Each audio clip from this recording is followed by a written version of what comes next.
Bismillahirrahmanirrahim. Assalamualaikum warahmatullahi taala wabarakatuh. Alhamdulillahi rabbil alamin, wassalatu wassalamu ala asyrafil anbiya'i wal mursalin sayyidina Muhammadin wa ala alihi wa sahbihi ajma'in. Subhanaka la ilma lana illa ma 'allamtana innaka antal alimul hakim. ولا حول ولا قوة إلا بالله العلي العظيم. رب اشرح لي صدري ويسر لي أمري واحلل عقدة من لساني يفقه قولي أما بعد. قال الله سبحانه وتعالى: الحج أشهر معلومات فمن فرض فيهن الحج فلا رفث ولا فسوق ولا جدال في الحج وما تفعلوا من خير يعلمه الله وتزودوا فإن خير الزاد التقوى واتقون يا أولي الألباب. Muslimin dan muslimat yang dirahmati Allah Subhanahu wa taala, kita memasuki hadis yang seterusnya di dalam kitab Hadis Al-Ahkam, yaitu berkenaan dengan haji dan umrah, yang mana terdiri daripada fadilah, kelebihan pelaksanaan haji, terdiri daripada syarat, rukun dan juga perkara-perkara yang dilarang di dalam haji, serta apakah hikmah dan juga rahsia di sebalik pensyariatan ibadah haji. Allah Subhanahu wa taala menghikayatkan tentang Ibrahim alaihi salam, yang mana Nabi Ibrahim mengatakan, Rabbana inni askantu min zurriyyati biwadin ghairi zi zar'in 'inda baitikal muharram Rabbana liyuqimus salata faj'al af'idatan minan nasi tahwi ilaihim warzuqhum minas samarati la'allahum yashkurun. Di dalam surah Ibrahim, Nabi Ibrahim apabila setelah meninggalkan Siti Hajar bersama dengan Nabi Ismail, yang ketika itu baru dilahirkan, meninggalkan di Mekah, yang pada waktu itu Mekah ini satu tempat yang tandus, kering kontang, tidak ada air, tidak ada haiwan, tidak ada tumbuhan, tidak ada makhluk yang tinggal. Mekah ini tidak ada apa-apa. Apabila Nabi Ibrahim mendapat wahyu daripada Allah Subhanahu wa taala, Allah meminta supaya Nabi Ibrahim meninggalkan anak dan isteri di tempat tersebut, yang mana tempat itu tidak mempunyai tamadun manusia. Air tidak ada dan segala-galanya tidak ada. Dan apabila Ibrahim sampai di satu tempat yang tinggi, bukit, yang boleh melihat daripada atas bukit itu tempat tersebut, Baitullah, beliau membaca doa, Rabbana inni askantu min zurriyyati, wahai Tuhan kami, sesungguhnya aku telah meninggalkan sebahagian daripada zuriat aku, yakni anak aku yang baru lahir, Nabi Ismail bersama dengan Siti Hajar.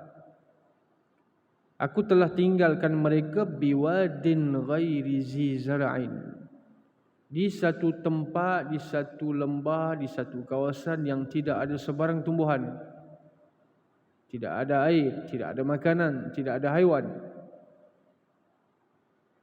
'Inda baitikal muharram, di sisi Baitullah, iaitu Kaabah. Kemudian Nabi Ibrahim membaca lagi, Rabbana liyuqimus salah, supaya mereka, anak cucu aku nanti ini, mendirikan salat. Jadi orang yang melaksanakan salat, jangan mengabaikan salat. Kemudian doa Nabi Ibrahim, faj'al af'idatan minan nas tahwi ilaihim. Maka jadikanlah, berikan hati-hati manusia ni rasa ingin, cenderung untuk pergi ke Mekah. Jadikan hati-hati manusia ni teringin untuk pergi ke Mekah, yang mana dulu berasal daripada tanah yang tandus, yang tidak ada apa-apa. Kemudian berkat daripada doa Nabi Ibrahim sampai sekarang jutaan manusia pergi. Yang pertama, doa supaya dirikan solat. Yang kedua, jadikan hati-hati manusia ni terikat, tertarik, rasa tak puas, nak pergi lagi. Tahwi ilaihim. Kemudian doa yang ketiga, warzuqhum minas samarat. Berikan mereka itu rezeki daripada buah-buahan, yang mana berkat daripada doa Nabi Ibrahim, Mekah menjadi tanah yang subur. La'allahum yashkurun, agar mereka berterima kasih terhadap nikmat yang telah dikurniakan oleh Allah Subhanahu wa taala. Baik, di dalam pensyariatan ibadah haji, apa yang kita lakukan di sebalik rukun haji, apa yang kita lakukan di sebalik perkara yang wajib haji, maka kita kena melihat dari sudut apa maksud haji. Seperti mana Allah Subhanahu wa taala sebut al-hajju ashhurum ma'lumat. Haji ni dia ada waktu dia. Seperti salat, tidak boleh sebarangan buat. Berbeza dengan umrah. Haji dia terikat dengan waktu. Dia terikat dengan waktu apabila kita selesai saja melaksanakan ibadah puasa Ramadan, masuk Syawal. Maka Syawal ini dipanggil sebagai bulan haji. Zulqa'dah, Zulhijjah. Maka ini dipanggil sebagai bulan-bulan haji. Kemudian haji ataupun al-hajju, al-hijju, sama ada kita membaca dengan hajj ataupun hajj, kedua-duanya membawa maksud menuju ke Baitillah dengan qasad untuk melaksanakan ibadah kerana Allah Subhanahu wa taala. Bukan pergi ke Mekah untuk selain daripada melakukan ibadat. Bukan untuk berniaga, bukan untuk pergi tujuan marketing, dia orang berniaga dan sebagainya, bukan tujuan untuk melihatkan, mempamerkan kepada orang yang dia dah sampai ke Mekah. Maka kesemua amalan-amalan tersebut bercanggah, bertentangan dengan matlamat haji itu sendiri, iaitu al-qasdu ilallah, menuju kepada Allah Subhanahu wa taala. Maka hikmah di sebalik perkataan yang kita sebut labbaik Allah, kami datang kepadamu wahai Tuhan, dengan maksud kita menuju kepada Allah Subhanahu wa taala tanpa disusuli dengan benda-benda yang tak baik. Ini dipanggil sebagai mabrur. Kalau kita lihat dalam hadis, Nabi kata apa? Man hajja wa lam yarfas wa lam yafsuq raja'a ka yaumi waladathu ummuh. Dalam hadis Bukhari, Nabi kata apa? Sesiapa yang telah melaksanakan ibadah haji tanpa disusuli dengan percakapan-percakapan yang sia-sia, tanpa disusuli dengan perbuatan-perbuatan yang fasik, maka kata Nabi, raja'a, maka dia kembali daripada Mekah ka yaumi waladathu ummuh, seolah-olah sama seperti hari mak dia baru beranakkan dia tadi. Bermaksud apa? Bersih daripada segala dosa. Ini dipanggil sebagai apa? Mabrur. Sebab itu Nabi mengatakan al-hajjul mabruru jazaa'un ilal jannah. Nabi SAW mengatakan al-hajjul mabrur laisa lahu jazaa' ilal jannah. Bila kita sebut perkataan mabrur, mabrur ini asal daripada perkataan bir, yang mana terjemahan dia dalam bahasa mudah kita panggil haji yang telah mencapai tahap kebaikan yang paling tinggi. Maksudnya haji itu baik, haji itu diterima. Haji yang mabrur, maksudnya bir, yang mencapai tahap paling tinggi, kata Nabi SAW, laisa lahu, tidak ada ganjaran yang lebih untuk dia, yang lebih bagus kecuali apa? Illal jannah, kecuali syurga. Baik, antara kaedah yang telah disebutkan oleh ulama, bagaimana kita nak mengetahui haji itu diterima ataupun tidak? Bagaimana kita nak mengetahui umrah kita itu diterima ataupun tidak? Kerana haji dan umrah kedua-duanya sama dari sudut apa? Sama dari sudut apa yang dilakukan di dalam ibadah haji, sama seperti dilakukan dalam ibadah umrah. Cuma ada beberapa rukun yang berbeza, seperti wukuf di Arafah, lontar jima dan sebagainya. Itu perbezaan dari sudut perbuatan. Maka perbezaan dari sudut hukum, maka dia adalah wajib seumur hidup satu kali saja. Dan dalam sejarah, Nabi SAW tidak mengerjakan haji lebih daripada sekali. Sekali ya seumur hidup. Tetapi umrah Nabi melakukan beberapa kali, iaitu 4 kali seumur hidup. Maka di sini ulama mengambil bahawasanya haji berdasarkan beberapa hadis, dia adalah satu kewajipan bila cukup syarat. Bila tak cukup syarat, tak wajib. Jangan sampai berhutang.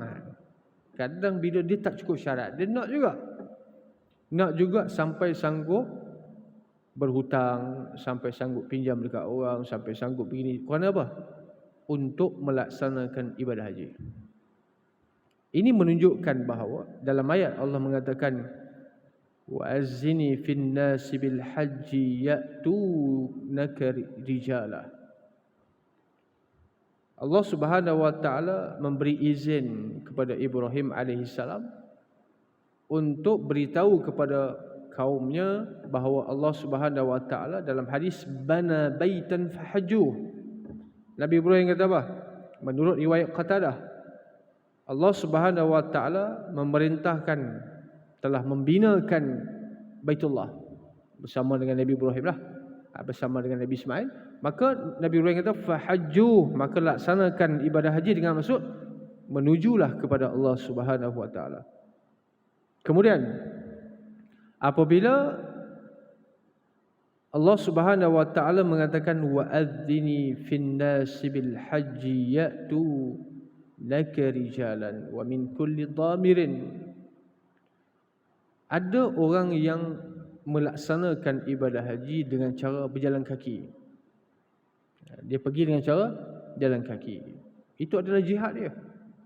Ada juga yang wa ala kulli dhamir, yang menunaikan ibadah haji dengan menaiki kenderaan.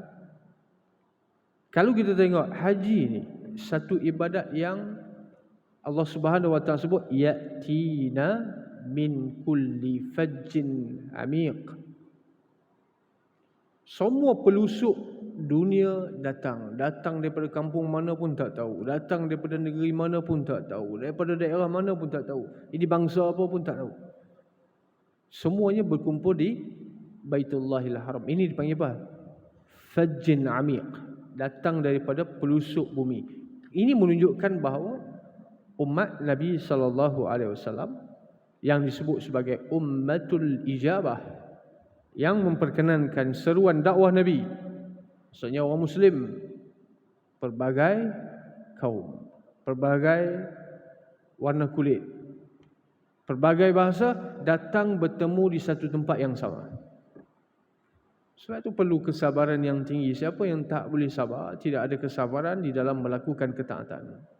Bukan saja ibadah haji, solat pun begitu, puasa pun begitu juga, sedekah pun begitu juga, dia takkan boleh beramal. Lama sangat duduk di sana, panas, maka dia takkan boleh beramal. Itu belum lagi dia melakukan haji di dalam bentuk dipanggil ifrat ataupun mufrid. Haji dilakukan dalam 3 bentuk pelaksanaan yang berbeza. Yang pertama disebut sebagai ifrat. Maka dia mengasingkan haji asing, umrah asing. Bila habis saja mengerjakan ibadah haji, maka dia mengerjakan ibadah umrah setelah dia bertahlul. Itu dipanggil ifrat. Tetapi dia tidak putus, masih lagi dalam keadaan memakai ihram. Maksudnya menjaga pantang larang itu dalam tempoh yang terlalu lama. Walaupun dia telah melakukan satu ibadat, dah selesai dah ibadah haji, kemudian dia buat ibadah umrah, dia tahlul, dia buat umrah pula, maka dia masih lagi dalam keadaan memakai ihram, dalam keadaan terlalu lama. Sebab tu haji ifrat ni tak ramai orang buat dan tidak dianjurkan pun, walaupun fadilat dia, walaupun kelebihan dia besar. Yang kedua dipanggil sebagai qiran. Dalam niat itu, Allahumma labbaika bihajjin wa umrah. Aku menyahut seruanmu wahai Allah Subhanahu wa taala melakukan ibadah haji dan umrah serentak. Ini dipanggil apa? Dipanggil qiran. Umrah termasuk di dalam haji, dalam satu niat. Kemudian yang ni, maka dia kena bayar dam sebab dia mudah. Buat dua dalam satu dia panggil kan, 2 in 1. Maka mudah, senang lah macam tu. Oleh kerana senang, maka dia kena bayar dam berupa seekor kambing. Yang ketiga dipanggil tamattu'. Faman tamatta'a bil haji wal umrati famastaysara minal hadi. Allah sebut dalam surah Al-Baqarah, siapa yang mengerjakan tamattu'. Tamattu' ni dengan maksud bersenang-lenang. Walaupun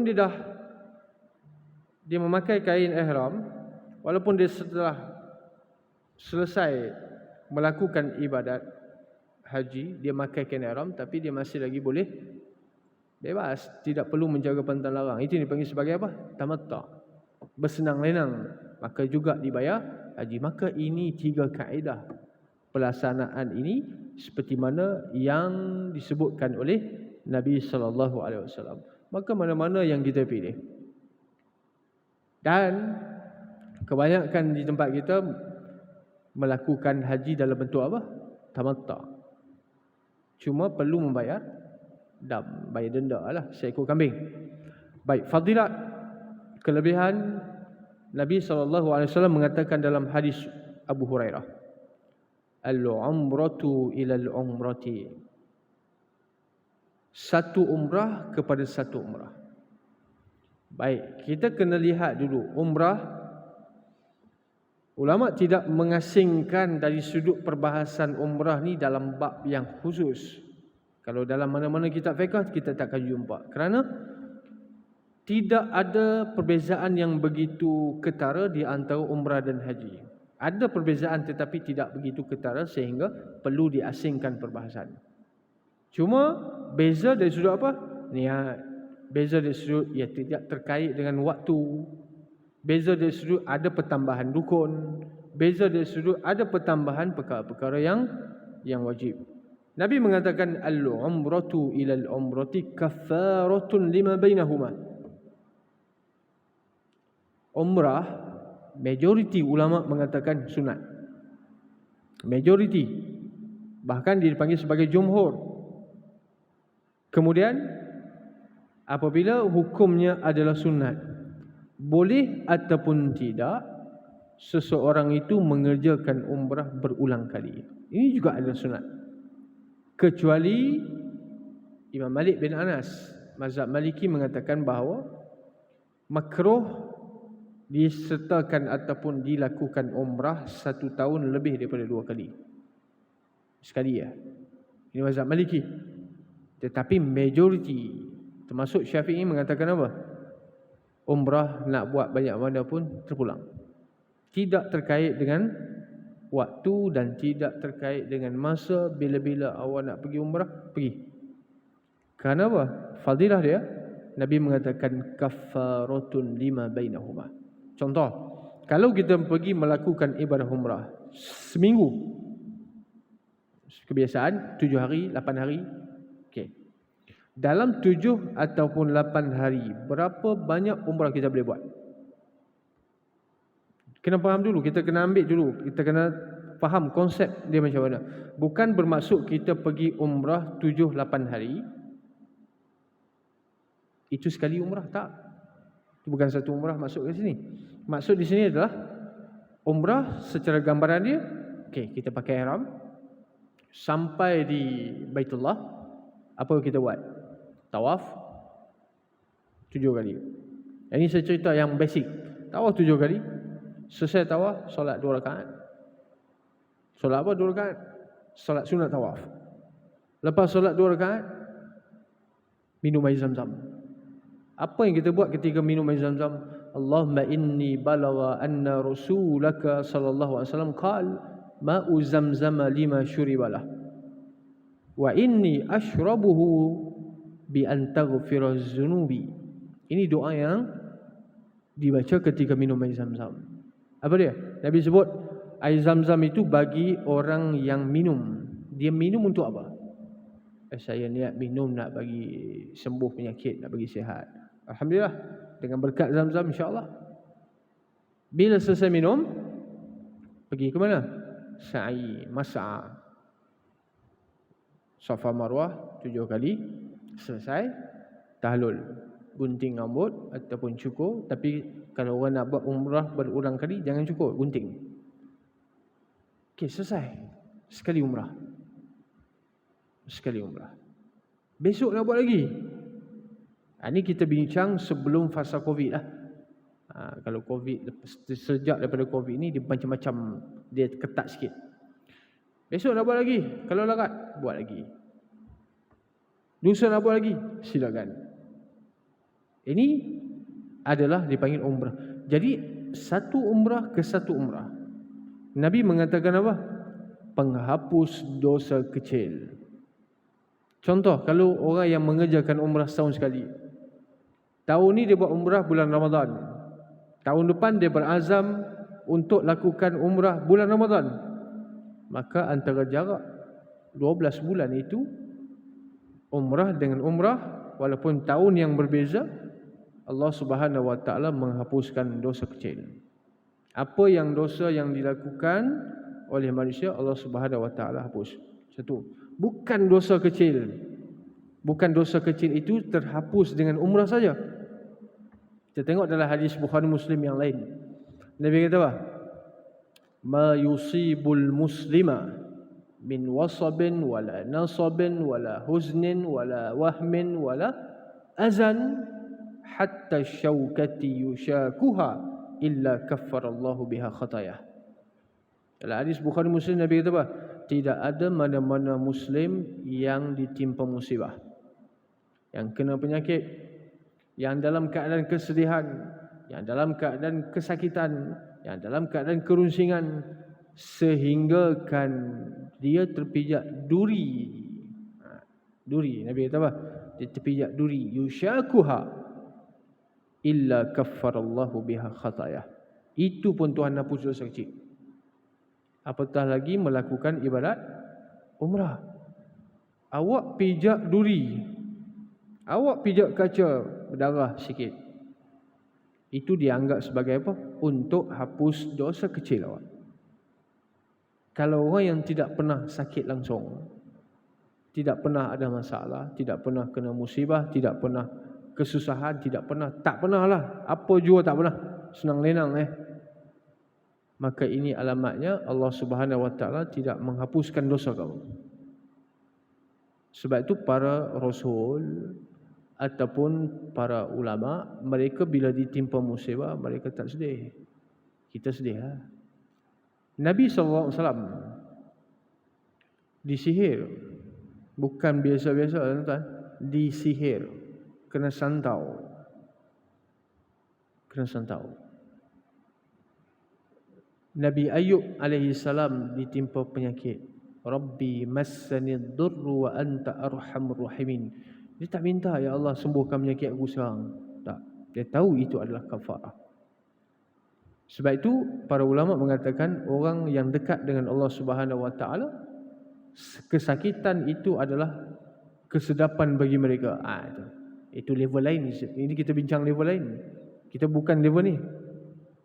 Kesakitan itu musibah bagi kita, penghapus dosa. Nabi kena sihir, Nabi diracun. Kemudian dalam hadis Muslim Nabi sebut apa? Allah Subhanahu wa taala bila sayang seseorang hamba, maka dia paling banyak kena ujian. Hadis Muslim, hadis sahih. Allah Subhanahu wa taala bila sayang seseorang, dia paling banyak kena uji, bukan dia paling relax, tak. Sebagai contoh, analogi mudah. Kita sayang anak. Kita sayang kepada anak kita. Anak kita nak buat apa pun, terpulanglah, awak nak buat apa pun, lantaklah. Itu bukan sayang. Itu bukan sayang. Beri kebebasan mutlak. Apa yang anak nak buat, terpulang. Awak nak curi ke, awak tak nak solat ke, terpulanglah. Saya tak mau ambil tahu. Itu tanda sayang? Tak. Tanda sayang dia ambil berat tentang anak dia. Apa anak dia buat, apa anak dia makan, apa semua. Sehingga kan kalau melanggar apa yang tak diingini oleh ibu bapa ataupun apa yang tak disukai oleh bapa, anak tu kena pukul. Anak tu kena denda. Dia kena pukul, dia kena denda. Sebab apa? Sebab saya sayang awak lah saya buat macam ni. Sebab sayang anak lah saya pukul. Sebab sayang anak lah saya denda dia. Kalau tak sayang, biar. Ini analogi mudah untuk kita faham macam mana Nabi SAW mengatakan, Innallaha ta'ala idza habba 'abdan ibtalah. Nabi kata, Allah Subhanahu wa taala bila sayang kepada seseorang hamba, maka Allah uji dia. Cuma berat dengan ringan saya. Kadang-kadang ujian kita tak sama dengan orang. Sebab Tuhan takkan bagi benda yang kita tak mampu tanggung. Jangan risau. La yukallifullahu nafsan illa wus'aha. Ayat yang kita baca. Allah Subhanahu wa taala tidak akan bebankan awak dengan benda yang awak tak tanggung. Allah bagi tu Allah tahu.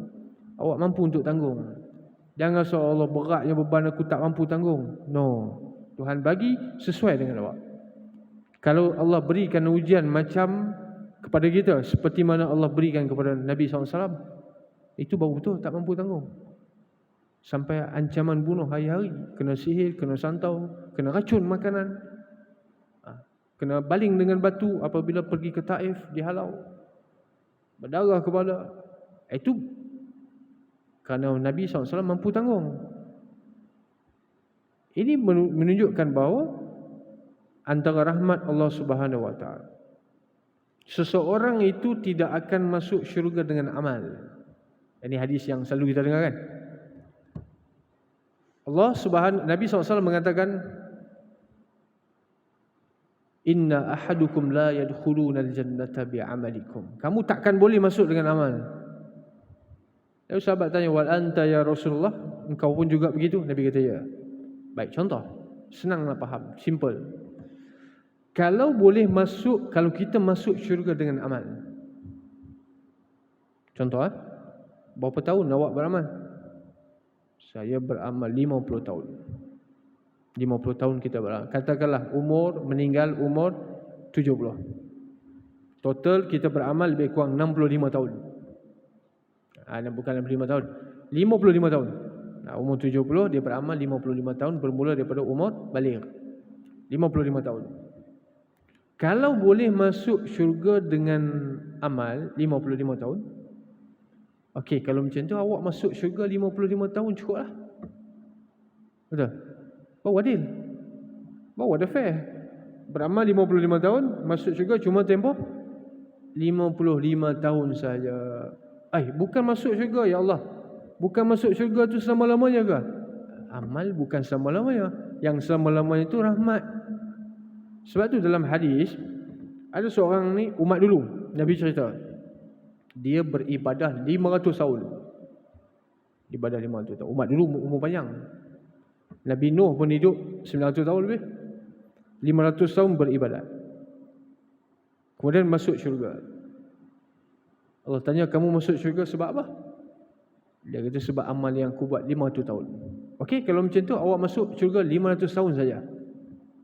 Mana boleh? Syurga kekal. Dia kata syurga kekal. Wahai Tuhan, syurga kekal bukan 500 tahun. Yang kekal itu rahmat aku, bukan amal kau. Jadi kamu masuk bukan dengan sebab amal kamu 500 tahun, tapi kamu masuk dengan sebab belas kasihan, rahmat daripada aku. Rahmat Tuhan tu yang kekal. Amal kita ada tempoh, tidak kekal. Amal kita ada tempoh 20 tahun, 30 tahun, 40 tahun, 50 tahun. Maka di sini jangan sombong, jangan kita rasa amal kita tu confirm diterima. Nabi ajar doa, Rabbana taqabbal minna salatana wa qiyamana wa siyamana wa ruku'ana wa sujudana wa tammim taqsirana. Minta supaya diterima amal ibadat yang kita buat. Baik, sambungan daripada hadis tadi, al-umratu ila al-umrati kaffaratun lima bainahuma wal hajju mabrur laisa lahu jazaa'un illa al-jannah. Ini saya dah hurai tadi, haji yang sifat dia mabrur. Tanda mabrur macam mana? Okey, awak pergi haji, setengah ulama sebut awak pergi haji, kemudian awak balik, perangai awak berubah. Ini simple untuk kita faham. Pergi haji, balik haji berubah. Bukan berubah dari sudut pakaian, bukan berubah dari sudut gelaran. Berubah dari sudut gelaran apa? Balik orang panggil Pak Haji lah. Kalau orang tak panggil haji, marah. Saya haji tau. Marah orang tak panggil haji kan. Saya haji, habis 80,000 pergi haji. Takkan tak panggil haji? Itu bukan mabrur. Yang mabrur adalah balik berubah dari sudut perangai. Bukan berubah dari sudut pakaian, bukan berubah dari sudut nama, penampilan, tetapi berubah dari sudut akhlak dia. Dia balik, kelakuan dia lebih baik sebelum dia pergi. Jangan balik lebih teruk daripada sebelum pergi. Sebelum pergi haji dah teruk dah, balik lagi teruk. Maksudnya hajinya tidak diterima oleh Allah Subhanahu Wa Taala. Itu alamat ataupun tanda mudah untuk diketahui seperti mana yang telah disebutkan oleh ulama. Kemudian daripada Jabir, sahabat Nabi, dia kata, ya Rasulullah, wahai Rasulullah, ma birrul haji. Macam mana haji itu diterima oleh Allah? Dalam hadis, ma birrul haji. Lalu kata Nabi, it'amut ta'am wa ifsya'us salam. Awak balik, awak rajin bersedekah. Nampak? Haji balik, rajin bersedekah, selalu belanja orang, tegur sapa dengan orang. Itu dalam hadis Nabi sebut, itu salah satu daripada alamat ataupun tanda diterima haji oleh Allah Subhanahu Wa Taala. Kemudian hadis yang kedua daripada Aisyah radhiyallahu taala anha, beliau bertanya kepada Nabi, ya Rasulullah, 'alan nisa'i jihadun. Wahai Rasulullah, adakah wajib ke atas kaum wanita pergi berjihad? Adakah orang perempuan wajib pergi berjihad? Lalu kata Nabi, na'am. Alaihinna jihadun la qitala fih. Orang perempuan juga wajib berjihad, tetapi jihad yang tidak ada peperangan. Jihad yang tak perlu angkat senjata, jihad yang tak perlu menumpahkan darah. Itu yang dimaksudkan jihadun la qitala fih. Apa dia? Al-hajj wal umrah. Iaitu awak mengerjakan haji, awak buat ibadat umrah, itu jihad untuk awak. Kenapa? Kalau orang yang nak melaksanakan ibadah haji umrah, dia perlu jihad tak? Ya, dia perlu keluarkan tenaga dia. Kalau sakit tak larat, tak wajib. Dia perlu keluarkan wang ringgit. Dia perlu keluarkan masa dia. Kalau tak ada masa, sibuk manjang, tak boleh pergi. Sebab tu ulama menghuraikan dalam ayat Allah Subhanahu Wa Taala sebut apa dah? Man istata'a ilaihi sabila. Istita'ah, kemampuan. Kemampuan yang dimaksudkan dalam ibadah haji dan umrah banyak aspek. Yang pertama dari sudut kesihatan. Yang kedua dari sudut keadaan keselamatan. Awak nak pergi keadaan selamat, bukan COVID, tidak ada COVID, tidak ada perang dan sebagainya, keselamatan. Bukan hanya istita'ah itu merujuk kepada wang ringgit semata-mata. Sebab apa? Orang ada duit belum tentu boleh pergi haji. Betul? Ada duit banyak, Ada duit banyak tetapi tak diberikan taufik oleh Allah Subhanahu Wa Taala untuk pergi umrah pun. Umrah pun, bukan haji, umrah. Haji lagi ya. Kenapa? Kerana tidak diberi kesempatan oleh Allah Subhanahu Wa Taala. Jadi kemampuan itu bukan hanya melihat kepada harta ataupun duit semata-mata. Kemampuan masa. Kalau tak ada masa tak boleh, walaupun duit banyak. Dan kadang orang yang tidak ada duit tapi Allah beri kesempatan. Macam mana? Ada orang sponsor lah. Contoh. Ada orang taja dia pergi umrah. Bahkan ada orang bawa dia pergi haji. Tengok dia bukan daripada orang yang mempunyai kelapangan rezeki, tetapi dia dijemput oleh Allah Subhanahu Wa Taala. Sebab tu orang yang dapat melakukan ibadah haji dan umrah, mereka adalah orang yang dipilih oleh Allah Subhanahu Wa Taala, menunjukkan masa dia dah sampai. Tapi kena faham matlamat ataupun maqasid di sebalik ibadat ini, dia adalah menuju kepada Allah Subhanahu Wa Taala. Dan dia ibadat berbeza dengan ibadat-ibadat lain kerana dia melibatkan dua aspek. Yang pertama jasmani, yang kedua rohani. Sembayang pun jasmani rohani juga, tapi sembayang tak kena keluar duit. Sembayang tak kena keluar duit, puasa tak kena keluar duit. Tetapi ibadat haji dan umrah kena keluar duit, bukan sikit-sikitnya. Banyak. Itu belum campur kena tipu lagi, kena scam lagi kan. Ni saya tak tahu macam mana orang fikir. Tergamak nak makan duit orang, tipu orang nak buat haji, tipu orang nak buat umrah. Kalau makan duit tipu benda lain tu consider okey lagi lah, walaupun tak boleh juga. Tapi ni bab haji kan, umrah. Tipu dalam perniagaan itu banyak. Tapi tipu dalam orang nak buat ibadat, saya tak tahu apa orang yang dia fikir macam mana. Muslim, Muslim macam mana dia fikir, wallahu alam. Baik, jadi sekali itu insya-Allah kita akan sambung hadis yang seterusnya. Ada lagi, sempat lagi ni. Satu hadis lagi. Baik, Jabir bin Abdullah radhiyallahu taala anhuma atan Nabi sallallahu alaihi wasallam.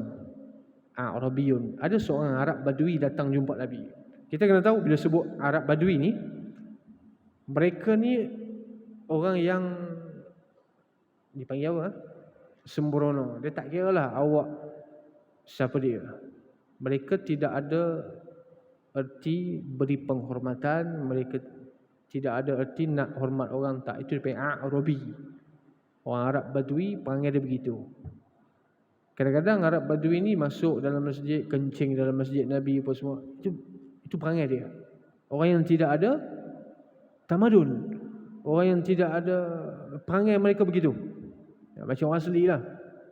Datang jumpa Nabi SAW. Dia kata apa? Akhbirni 'anil umrati awajibatun hiya. Rasulullah, umrah ni wajib ke sunat? Nabi kata apa? La wa an ta'tamiru khairul laka. Ini dalil yang dipakai oleh jumhur, majoriti ulama, menunjukkan bahawasanya ibadah umrah bukanlah satu kewajipan. Ibadah umrah adalah sunat. Yang wajib adalah haji saja. Umrah ni adalah ibadat sunat. Dan kita pun kena tahu benda ni.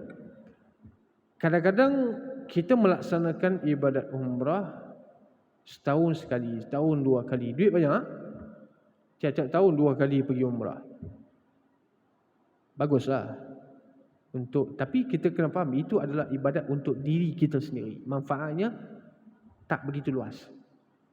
Manfaatnya tidak begitu luas. Itu untuk awak seorang ya. Saya buat umrah, pahalanya bukan dapat orang lain, saya dapat. Maksudnya skop kebaikan itu sempit. Tapi kalau awak guna duit tu, contoh umrah dah pergi berpuluh kali dah, tapi nak pergi lagi, belanja bukan sikit, 10,000 confirm habis. 10,000. Okey, apa kata awak guna 10,000 tu yang mana manfaat dia lebih luas, skop dia lebih besar. Awak wakaf, sedekah dan sebagainya. Orang sebelah rumah makan ke tak? Awak pergi umrah setiap tahun, orang sebelah rumah ya hidup ke tidak, makan ke tidak, susah ke apa? Maka itu kena bijak di dalam melakukan amal supaya manfaat itu lebih Umum, bukan bijak dalam bab dunia saja, bab akhirat kena bijak juga. Wallahu ta'ala alam. Bismillahirrahmanirrahim. Allahumma atina rahmatan min 'indika wa 'allimna min ladunka 'ilma. Rabbana atina fid dunya hasanah wa fil akhirati hasanah wa qina azabannar. Wa sallallahu wasallam alaihi walhamdulillahi rabbil alamin.